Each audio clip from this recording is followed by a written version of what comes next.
So sometimes it might be a bit confused because for example, you ask one question to every different teacher, and they give you like totally different answers. So what should I do? Like sometimes get very confused. Yeah, absolutely. So teaching can be super confusing in that way, and we were just talking about the diversity of all the teachers you'll encounter. What I would say is there's a really positive reason why all these teachers are giving you different advice, and that's because of almost anything you want to happen in the classroom. Like, I want my students to clearly understand this concept.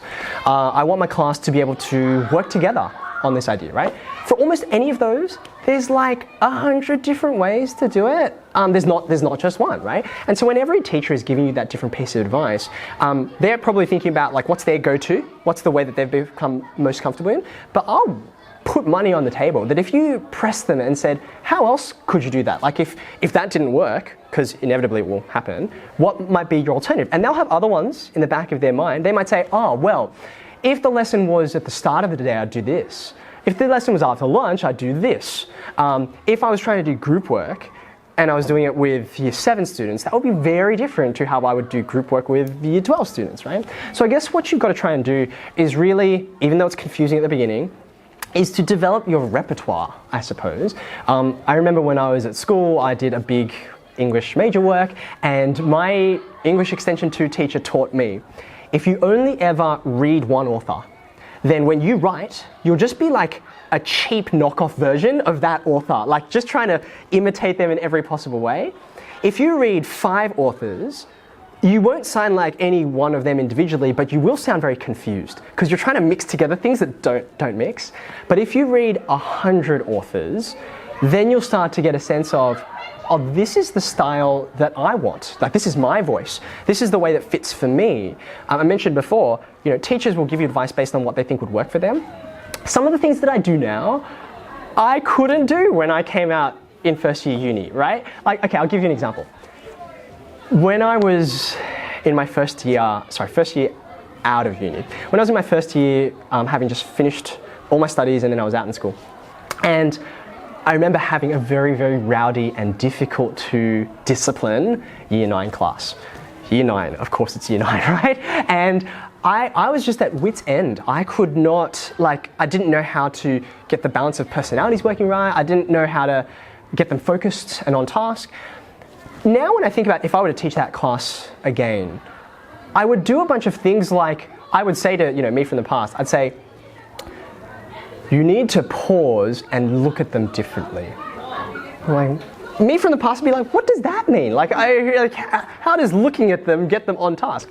Actually, it does, if you know how to convey this behavior in the classroom is not acceptable, and I expect better of you. Things like that actually sort of come on to this other idea, which is quite separate, about developing a teacher persona.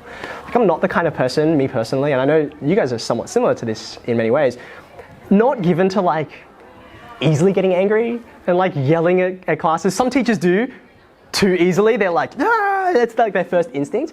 Probably for most of you that's not. But you need to develop the ability to display, and I think it's the right word, actually anger. This is not acceptable.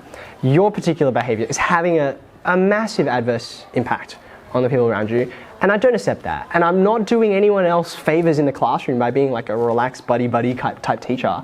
That's not helpful, right? So I guess just to return to the original question, right? Take in all of those different thoughts. Think about, okay, well, there's an education researcher named Dylan Wiliam, and he says, nothing works everywhere. No technique, no strategy, no program works everywhere. Everything works somewhere. You can find some context in which that particular idea will work. So being that nothing works everywhere, but everything works somewhere, the really important question I ask here is, under what conditions does this particular approach, strategy, intervention work, and why? And then to push on that. And you'll get that as your brain fills with all these ideas, you try it out, it works well, and you're like, wow. Well, then you try it out, the same thing again with a different class, and it didn't work, and you say, what was different? Does that make sense? Yeah. It feels like you always get plan B, and you can develop your understanding based on different other teachers' opinions, like find your own ways. Yeah, precisely. That plan B idea, I'd push on that, and I'd say, you know what? Every effective teacher has a plan B, and a C, and D, and E, and F, and G. Classically, like when you do something with technology, Murphy's Law of technology in a classroom, something will always fail. So you've got backups because you want students still to be able to engage in learning, even if your first method doesn't work out. I think that's really difficult on prac, like learning that you do need to have a plan B and C and D. Like today I had a technology issue and we were literally analysing scenes in class and it just dropped out. Yeah. And I was sitting there like, oh, cool. I adapt to this. Yeah. 100%. And I think I would say, one of the things that you're all wrestling with is also something quite cruel about reality. It's hard to think of a way to work around this problem. But you're exactly right. Like some of the things that you find very difficult on prac are precisely because you are on prac, right? Like I remember the first prac I did was 3 weeks. 3 weeks? At the end of the 3 weeks, I had finally learned all the names of my students. And then it was like, okay, bye, time to go now, right? And of course, knowing students' names, which is just an extension of knowing those students well, that's like the critical piece to actually having a safe and positive learning environment, because you can say, okay, I know what David needs, I know what Shirley needs, I know that it's different under these circumstances, but you get that knowledge over time. So you do have to be a little kind to yourself when you're on prac, that's something that's somewhat out of reach for you to learn, but you'll get there when you have a longer block of time. On the behaviour management stuff and getting used to how we portray ourselves as teachers in the classroom, is there one particular piece of advice you'd give, or is it sort of just trial and error and trying to find our own identity? Is there one great line you could give us to tell us exactly how to do it, or is it just we've got to try things, we've got to find who we are, and that's all that we can do, and until then it's going to be a struggle? I sense in your question there is the craving for more than just information, but like, please give me some hope here, okay? I think I can give you a bit of both. The first thing is just to acknowledge in your question, the substance of what you said is right. In many ways, there aren't shortcuts to, not just working out what will suit you, but also like you will change over time, and that's a good thing, right? But I will say, it isn't as bad as just like I will just throw things at the wall and hopefully something will stick eventually. It's one of the most important reasons why, as colleagues within the classroom, like your best resource is not a textbook, it's not a website, it's other teachers. And often like being able to know like, oh, I know this lesson went badly, I can tell that, but why did it go badly? Seeing that from like having an objective point of view, whether that's recording a lesson, handing it to someone, or literally having them in the classroom, there's no way that you in your own brain can ever come even close to how insightful that other person can be, and can sometimes instantly see this is the thing that you need to work on, right? I remember there was, with that same Year 9 class that I was talking about, right? I had this struggle where I got to a point in the year where I was like, okay, if I'm speaking, if I'm doing something up the front or I'm showing them video, then I can get focus. But then after that, as I set them to independent work, the wheels fell off every time. And I was like, how does this work? Like, do I just have to talk with them the whole lesson? That sounds like a terrible strategy, which it is. How do I do this better? And then I was already, full-time teaching at this point. I wasn't a student teacher.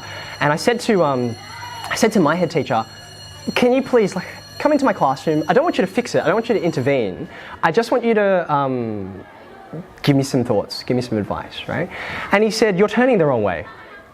I was like, what do you mean you're turning the wrong way? And he said, as soon as you set them to independent work, here's the classroom, you walk into the middle of the classroom, and then there's some student off to the side who needs your help. So you turn to them, and you turn your back to the entire rest of the classroom, which you do eventually get to a point where you actually can establish a relationship and respect within the classroom, that you don't have to constantly be facing your students wherever they are. But I drastically underestimated the impact it would have for my students to then get the sense that, well, now their behavior doesn't matter. because I'm not even paying attention and I can't hear them and see them, right? So little things like that, like that's a very trivial example, but it came from an objective, I didn't even know to ask that question, right? Thinking about how I moved within the classroom, thinking about which students I asked questions to.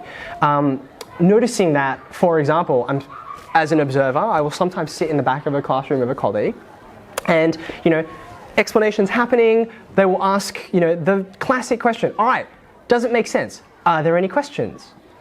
And there's a pause, no one asks questions. What's the teacher's response? Great, let's go on to the next thing. But me in the back half of the classroom can hear, actually there's like a good 4 or 5 kids at the back. They have no clue what's going on. They're like half a board behind where you are. They're very confused, but they can't articulate their confusion. Or they think, I'm just gonna look stupid if I put my hand up. So they don't ask. You then proceed. And so now let's fast forward 15 minutes to the rest of the lesson. They're now doing independent work. Of course they're gonna go off task because they don't know what to do. They're confused, they got off the train 15 minutes ago. But that's something which I, from the back of the room, can see much more quickly, right? So there's no substitute for having the perspective and the advice of colleagues. I think that's probably the one thing which I would recommend teachers stop doing very quickly because they're like, oh great, I'm not on prac anymore, I'm not being watched anymore. But actually, that's a very helpful way to learn. Often a teacher will say, does everyone get it? Is everyone okay? And then move on. Is there an alternative to that? Is it different questioning types, which we have learned about at uni? Is that all it is, or is there something more some other way you can gauge whether everyone is ready to move on? There are tons of alternatives to the whole, whole class, give me your sense, and then inevitably crickets start chirping. Just off the top of my head, the two most frequently that I use are, number one, rather than, I get really sick of the sound of my own voice. And the longer that you talk at a class, right, as you might imagine, the more opportunities there are for students at some point to disconnect to the idea you're explaining, then they're confused, and then you arrive in that situation I mentioned before. They don't know, they don't understand, but they still don't want to ask a question, right? So what I find is if I can minimize that amount of time, and the younger students are, the shorter I want that time to be. Minimize that amount of time where I'm talking and explaining or giving an example, and then say, okay, now I want you to have a go at something, and then I quickly walk the room, right? And being able to look rapidly at what's happening on students' books. Like sometimes the first book I see, I'm like, oh, I didn't explain X clearly at all. And I'll say, guys, that was really unclear. Let me try and clarify, right?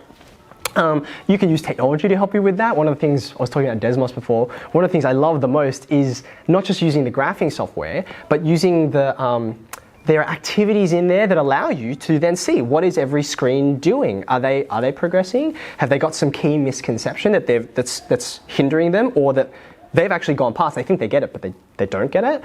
And then, when it comes to technology, I think we often forget there are far more technologies than just like computer and electronic based ones. One of my favorite ones is the good old mini whiteboard, right? So everyone's got like this A4 size thing that they can scroll on and they can hold up rapidly. And I'll say, okay, and this takes thought, right? You have to think, you have to craft questions well that you can just come up with a quick answer and then show it. So, okay, everyone, here's what y equals x squared looks like. I'm just gonna show you this on the board. We remember this.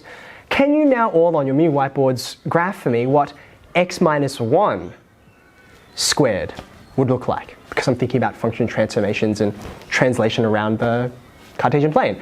Everyone draws something and up they go, right? And it's a quick question, but I can analyze, maybe, I hope most of them have it right, but some students will have shifted, instead of to the right, they'll shift to the left because classic error, negative, negative's that way, right? Other students will be shifting up and down, and there will be, other students who maybe they just don't have anything on their board, and that's just as helpful to me, right? And it also goes in the opposite direction. Not only does that help me diagnose problems, but sometimes I'll say, okay, everyone, one of my favorites, come up with 3 fractions that are between a fifth and 3/4. Just give me any 3 fractions, right? And most of them have no trouble coming up with 1 or 2. To get the third one, it's like, oh, my brain's now, I need an interesting strategy to work there. And then I'll say, okay, everyone, whiteboard's up. And what's great about an open task like that is that, sure, there will be some common answers, but more often than not, there'll be so many different answers around, and I can say, wow, look, everyone just have a, turn your eyes, don't look at me, look at Nadine's board. And Nadine holds up her board. And I'll be like, Nadine, you didn't just come up with 3, you've got like 10 on there. How did you do that? And there's a whole different strategy underneath what's going on. So for me, you know how I said, you know, as teachers, our colleagues are our best resource. That is true of students as well, and being able to tap into them as a community is very valuable. So.